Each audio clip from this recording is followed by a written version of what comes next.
আসসালামু আলাইকুম রহমতুল্লাহ বরকাত। আশা করি আল্লাহর অশেষ রহমতে সকলে ভালো আছে। আমি দীর্ঘদিন পরে ভিডিওতে কথা বলছি। আজকে কিছু অগোছালো কিছু কথা বলবো, যেটা আসলে আমি গুছাতে পারিনি। বিভিন্ন ইস্যু নিয়ে, যেমন বাংলাদেশ যেহেতু একটা ফ্যাসিস্ট থেকে মুক্ত হয়েছে গত বছর 24শে জুলাই ছাত্র গণঅভ্যুত্থানের মাধ্যমে ফ্যাসিলিজম থেকে আমরা মুক্তি পেয়েছি, এটা আমাদের বলতে হবে। কিন্তু সবাই বলা 18 কোটি মানুষ যে একটা চাপের ভিতরে ছিল, যে আসলে দেশটা কার হাতে ছিল, এটা আসলে এখন আর বলা অপেক্ষা রাখে না। তারা যা কী করে গেছে এটা আসলে বলার অপেক্ষা রাখে না। যাই হোক, যেহেতু সেটা এখন আমার অর্জিত হয়েছে, কিন্তু আমার মুখ চেয়ে বলতে স্বাধীনতা অর্জন হয়েছে, কিন্তু স্বাধীনতা অর্জন হচ্ছে, এটা রক্ষা করাটা অনেক কঠিন। কারণ এটা রক্ষা হচ্ছে কি না, এটা হচ্ছে আমাদের একটা মূল একটা বিষয়। রাজনৈতিক দলগুলা তাদের বিভিন্নভাবে তাদের বক্তব্য দিয়ে যাচ্ছে। এদিক দিয়ে ইসলামিক পার্সনগুলো তাদের বক্তব্য দিয়ে যাচ্ছে। মানে এক একজন একভাবে কথা বলতেছে, এমনভাবে কথা বলতেছে যে আসলে কিছুই বুঝি না, দেশটা আসলে কোনভাবে আছে, কোন দিকে যাচ্ছে দেশটা, এটা আসলে আসলে বোঝা যাচ্ছে না। সবগুলো মনে হয় মাথার উপরে চলে যেতেছে, কি এক একজন এক একভাবে কথা বলতেছে। আসলে দেশটা সুন্দর করে সাজাবে সেই বয়ান কার মুখ থেকে শুনবো আমরা, বলেন?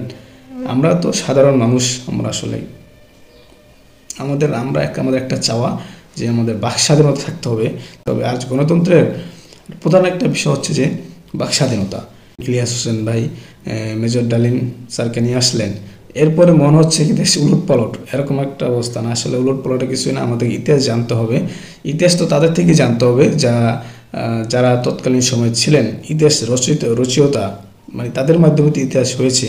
শুধু একজন কিন্তু ইতিহাস নয়, এতদিন শুধু একচেটিয়া যে ইতিহাস, এটা কিন্তু কোনো ইতিহাস না। হ্যাঁ, যে কোনো একটা দেশের অর্জনের ক্ষেত্রে কিন্তু একজনের ভূমিকা না, সবার ভূমিকা আছে। যারা যখন তাদের ভূমিকা যারা রেখেছিল তাদেরকে আমাদের স্মরণ করতে হবে। তো এবার 25 সালে পাঠ্যপুস্তকে অনেক পরিবর্তন এসেছে, অনেকগুলো সাবজেক্ট তুলে ধরেছে। তো বিভিন্ন বিষয় নিয়ে আসলে কথা বলা হবে। এই বিষয়গুলো নিয়ে আরও আগে কথা বলা উচিত ছিল, কিন্তু আসলে আমি পারিনি, আমার ব্যস্ততার কারণে, আমার ব্যক্তিগত পারিবারিক চাকরি বিভিন্ন কারণে আসলে বলতে পারতেছি না। তো এখন থেকে ইনশাল্লাহ আমি কিছু বলার চেষ্টা করব। আসলে আমরা ঐক্যটা আসলে দরকার, ঠিক আছে? এই যে ধরেন ডাক্তার মিজানুর আজহার একটা কথা বলেছে, ওইটা নিয়ে এখন চলতেছে, ঐক্যের কথা বলেছে, যে বলছে একজন খেয়ে গেছে আরেকজন খাওয়ার জন্য বসে আছে, এই যে শুরু হয়ে গেছে, শুরু হয়ে গেছে, কে সেটা কাউকে মেনশন করে বলা নাই। তো এটা নিয়ে তো বাড়াবাড়িতে কিছু হচ্ছে, এটা বলা দেশে যে অবস্থা একটা সতর্কতামূলক হইতে পারে, যে ভবিষ্যতে যারা আসবে তাদের জন্য সতর্কতা স্বরূপ। এরকম আরও বিভিন্ন ইস্যু আছে, ঠিক আছে? মেজর ডালিম স্যার যখন কিছু বললেন, এটা শোনার পর তো পুরো দেশে একটা রেকর্ড হলো যে এই কথাগুলো সবার জন্য মানুষ, এই মেজর ডালিম স্যারের কথা শোনার জন্য মানুষ এভাবে আমরা বসেছিলাম যে আসলে কি বলতে চায়নি, এত বছর পর এসে কি বলতে চায় বা কি, এটা শোনার পরে মানুষ তো আমরা সবাই আসলে একটু হতভম্ব। আসলে আমরা এতদিন কি জানি আর এখন কি শুনি, এটা নিয়ে আমরা সবাই খুব চিন্তিত। আমাদের ইতিহাস অবশ্যই জানতে হবে, যাদের থেকে ইতিহাস রচিত হয়েছে তাদের থেকে আমাদের ইতিহাস জানতে হবে। হ্যাঁ, ভুল ইতিহাস তো আমাদের প্রজন্মকে দেওয়া যাবে না। মানুষ এখন তো স্মার্ট, সবাই আধুনিক যুগে তো আর আপনি চাইলেই কাউকে জোর করে কিছু করতে পারবে না। তো আশা রাখি সবাই ভালো থাকবেন, সুস্থ থাকবেন। আজকে এ পর্যন্তই। দেশ নিয়ে ভাবুন, দেশে থাকুন, ভালো কাজ করুন, সবাই মিলেমিশে একসঙ্গে কাজ করি।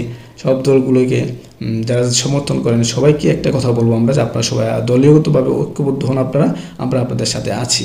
তবে দেশে মেজরিটি পার্সেন্ট যেহেতু এটা ইসলাম মুসলিম, আমাদের দেশে 95% মুসলমান। এখানে কিন্তু আপনি ইসলাম ছাড়া অন্য কিছু আপনি চিন্তা করতে পারেন না। এটা যদি অন্য ধর্মের মানুষ আছে, আমরা তাদের উপরে কোনো অত্যাচার এটা আমরা করবো না, কিন্তু দেশের মানুষ এটা করে না।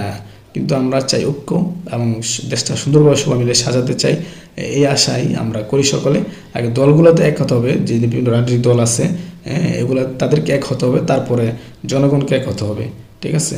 আমাদের দেশটা সুন্দর করে নিয়ে যেতে আমাদেরকে, আর আগে আমাদেরকে ভালো হতে হবে। দেশের জনগণ যারা আছে, আমরা সুন্দরভাবে অন্যায় প্রতিবাদ করবো, সব কিছু সত্য কথা বলবো, যেটা ন্যায় সেটাকে ন্যায় বলবো, যেটা অন্যায় সেটাকে অন্যায় বলবো, অন্যায় প্রতিবাদ আমরা করবো, আমরা সত্য কথা বলবো। আর বাক স্বাধীনতা থাকতে হবে, এটা রাষ্ট্রীয় থেকে রাষ্ট্র পর্যায়ে এবং আইন প্রশাসনিক সব পর্যায়ে যেন এই জিনিসটা বহাল থাকে যে না বাক স্বাধীনতা সবাইকে দিতে হবে। আমি মনে করি এখন এটা ফিরে পেয়েছে মানুষ। আগে ফ্যাসিস্ট আমলে এটা ছিল না, বাক স্বাধীনতা ছিল না। এখন আমি মনে করি বাক স্বাধীনতা আমরা ফিরে পেয়েছি। তো অতএব আমরা কিছু বলবো, শুনবো, বলবো, জানবো, আমরা সবাই ঐক্যবদ্ধ থাকবো। আজকের পর্যন্তই। আসসালামু আলাইকুম।